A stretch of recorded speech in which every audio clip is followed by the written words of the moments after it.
ચતુર્થાંશ નું ક્ષેત્રફળ બરાબર પાઈ r સ્ક્વેર થીટા છેદમાં 360. ઓકે બેટા, ચલો ગણતરી મારીએ. તો અહીંયા યાદ રાખજો થીટા ની કિંમત શું છે? થીટા ની કિંમત 36 છે. કેટલી છે? 36. ચલો હલ કરીએ.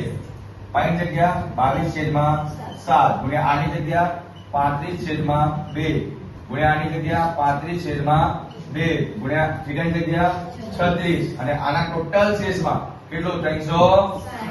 0 0 ના જાય ને? 0 0 ના જાય. 36 એકા 36 થાય 360. આટલો ખબર પડી ગઈ બેટા? ચલો આગળ ગણતરી મારીએ. શું મળે છે? તો ભાગના ભાગમાં એ ક્યાં જાય? ગુણાકારમાં જાય. ક્યાં જાય? ખબર પડે છે? પાક્કું? ચલો તો કે કરીએ. 22/7 ગુણ્યા 35/2 ગુણ્યા 35/2 ગુણ્યા 1/10 એવું કંઈક ને? એક સ્ટોપ કરી દેજો. કર્યું. ઓકે. એટલે 22/7 ગુણ્યા 35/2 ગુણ્યા 35/2 ગુણ્યા 1/10 7 એકા 7 પંચા 5 એકા 5 દુ. હવે પડી ગઈ અહીંયા સુધી 2 એકા 11 દુ.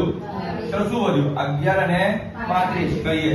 11 ગુણ્યા 35 છેદમાં શું બેટા? 2 ગુણ્યા હે ને, એટલે અહીં લખી દે 2 ગુણ્યા 2. એટલે 5 એકા 5 એટલે 5 વધી પડી 3. 5 એકા 5 એટલે 3 છેદમાં જવાબ આવી ગયો.